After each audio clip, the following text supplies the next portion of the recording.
so good. It felt so refreshing that I, thank her that she did that for me. So get out of the house, go to your lunches, have friends over, be happy where, you're joyful, and be around people that make you feel good.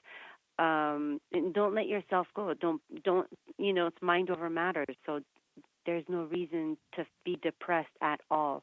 You're the one doing it to yourself. So you can get out of it. Yeah. And don't let yourself get into it. That's the most important thing I can, advise people. So I mentioned to you before we started the show that I just found out that my Aunt Beverly had a mastectomy, double mastectomy, several years ago now. Her cancer's back in her lungs, mastitized. If I remember right, you had some early detection, so it wasn't as severe as maybe what it could have been. What message do you have for women out there? Because I'm thinking I have two people in my life today that have or had breast cancer. How many more are out there? So what advice can you give to early women about early detection and what they need to be doing? Well, you know what? My cancer was aggressive. I had a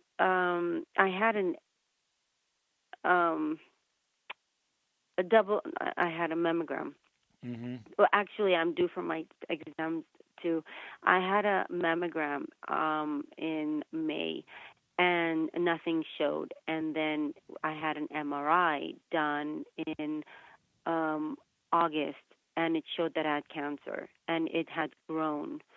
So going from 1 month to the next month, it was aggressive.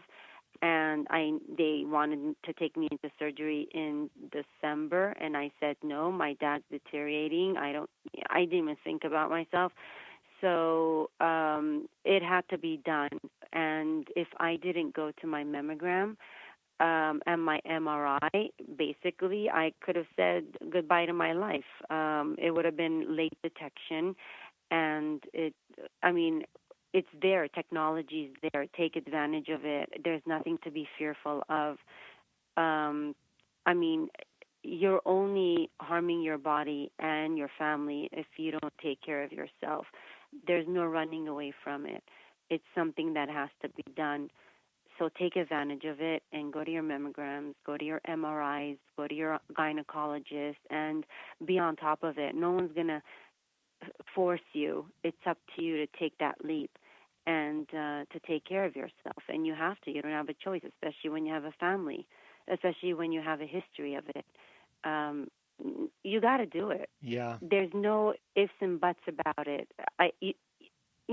There's so many women that say, I'm scared, I don't want to go. You're talking to the wrong person. If you're going to sit there and tell me I'm scared, I don't want to go, I'm not the one you want to talk to, because like I said, I'll get aggressive with you. I don't like to hear it. I don't like to hear it because it's there and you're scared. What's going to happen when it gets worse? You're going to get scared more. You're looking, you're not going in the right direction. Yeah. You know what is kind of disgusting to me, and my wife had told me that now most medical insurances won't even cover a mammogram until you're like 40 for your first visit. It's no longer like that yearly or every couple years thing. That just seems terrible to me. I heard that. I just recently heard that insurances are not covering it, and they're not forcing. They're not, giving people the chance to go to MRIs because they're not covering it.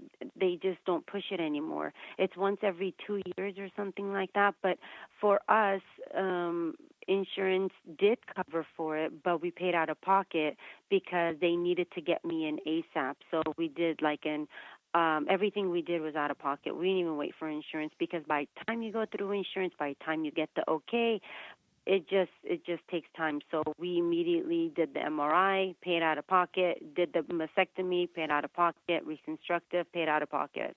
So we did everything because I needed to get in. And I know that's not how the case is for everybody, but at least insurance is there to cover it. And if you do have a history of it, they do take you in. Yeah, it just seems like one of those topics that women should be pushing on with their medical providers to allow for mammograms at any age, any time, within reason. And if we ever have an opportunity to push that agenda, that's what we should be doing because it's so important. Obviously, it saved your life. It's life-changing, of course. Yeah. Thank you for being so honest and upfront on that. Before we run out of too much time, I want to hear a little bit about the TV show and saying yes to be the 100th Orange County Housewife.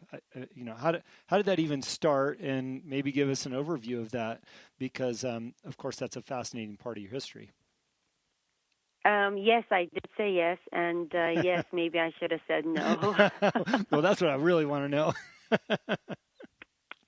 Well, it started off when they've been calling me for 5 years, and I said, the show's not for me. It's crazy. It's not to my, standards. So what happened was 1 year they even called me saying, please, please. And I said, I have to go to a funeral. Sorry, I can't. So, so the last year they called me, which was 2 years ago, they begged me to call them. And I said, if I don't call them, then it's going to be bad. Let me just talk to them at least to say no. Thank you for the call. And she just begged. And I said, okay. So one thing led to another. And my husband kind of pushed me into it. Mm-hmm. And I said, are you kidding me? He pushed me into it because he knew I was sick, and he wanted me to change. He wanted me to kind of, look at a different field of my life. So he kind of pushed me, and he said, do it. And I said, no. He's like, do it. And I said, okay, fine. So that's how it started off. And I had to go through intense interviews, like maybe 10 of them, or I don't know, 10, 15 of them. And during that time, I was going to the hospital for my dad and coming home, putting makeup on and interviewing. They'd come to the house and I was being interviewed. So that kind of changed me too. So one thing led to another. I didn't notice everything that much, but it helped me get through everything. And then I got onto the show. I got bullied. Yes, I did get bullied. So... Good for you. So it was You're very open about that. Oh, yeah. Yes, I did get bullied. And yes, I should have been more aggressive. But my body was shot. I was on meds during the show because I was in so much pain. And I had to overcome it. I did what I had to do, and nobody even knew that I was in pain. I wouldn't tell anybody. I just went with the flow.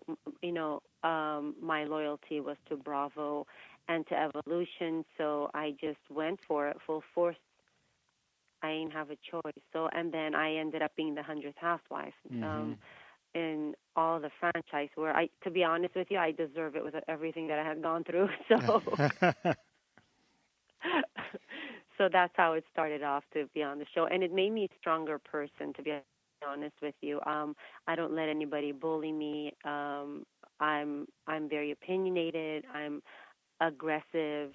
I don't get pushed around or bullied around. Even with Deco, he goes, everybody's scared of me, but when I come home, I'm scared of you. Yeah, I love it. So that's how it is. That's how it was. So does this launch a new career for you into other arenas within that segment, or are there any thoughts there? I don't need any secrets, but I'm just curious from a business perspective. I'm sorry. Can you repeat yourself? I didn't hear you. Yeah, it's okay. So coming off of Housewives, does this open up any future doors for you in your mind as a business person to pursue, more on the screen type work? Yeah, I mean, I'd love to be the next Oprah, a talk show host. I get things out of people. So I'd love to do a podcast. I'd love to, I love asking questions or, going into asking inner deep questions and interviewing people. I love that. I love people.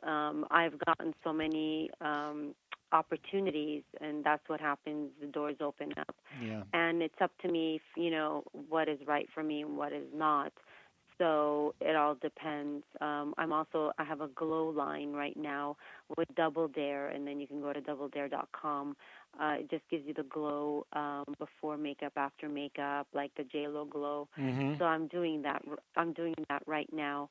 I'm still a housewife. I do my laundry. I do my cooking. So nothing's changed there. There are opportunities, but it's basically what you want and, how you want to, what direction you want to go to. So there's always opportunities out there for me. Sure, sure. It's brought, it's given to you. So it's right there lined up. So it's up to you which one you want to take or not. Well, you're no exception to having to work hard, earn what you have, put in your time, and all those other cliches that are out there about struggling and getting to where you're at today. And, if you just quickly flip through your Instagram, the things that you say and post are so inspiring. And I pulled a couple things off that you had written, and one's just a single word. You use blessed a lot. There's a beautiful picture of you and your husband, and your only line was forever and always. And right. I think it was another hashtag you put was every moment matters. And to me, exactly. Those three things have so much depth and meaning to them if you really analyze what's being said in the photo that you posted. And to me, you're a special person for doing that, because it's not all about the glitz and the glamour and the success. It's about true feelings. And those three statements to me really suggest who you are as a person. I really want to thank you. I feel like I could talk to you for hours, and what you've shared has been so valuable. I want to thank you for that. If people want to follow you or learn more about your makeup line or what your next big project's going to be, what's the best way to find out more about you? At Peggy Sulahain is my Instagram, hashtag housewife100. And you can go see all the cars there, the lifestyle. And I don't post things that are not true. I am who I am, so whatever you see on my Instagram, at Peggy Sulahain, that's how our life is. We love to live life. We work hard for our money. We don't, no debts, no nothing. We are who we are, so it's not fake lifestyle like, people perceive themselves to be on, Instagram, and they're different in the background of how their life is. We are blessed. We're very blessed. God is great, and we're very faithful, and Armenes were the first Christians. So we've been raised like that, and we owe everything to him. So if you do good deeds, good things come to you, and you're blessed, and have faith in God, and you will be blessed. I really appreciate you closing this out with that, because those are words that I speak often. I was raised with God in my life, and I've always given back, and He's always given me more. So thank you for being who you are. Thank you for the words that you've shared on the show. And Thank you. God, I just really wish you and your family the best. I know these are troubling times in California, but clearly you're getting through them just fine. Thank you. Thank you. Well, we look forward to speaking to you soon and following along. Thank you so much for the interview. I really Thank you appreciate for it. listening to today's show. It is my pleasure and honor to interview all of the guests that have been on the Answer is Yes podcast. If you have enjoyed the show, please go on iTunes and subscribe, give a rating, or simply tell a friend about the show.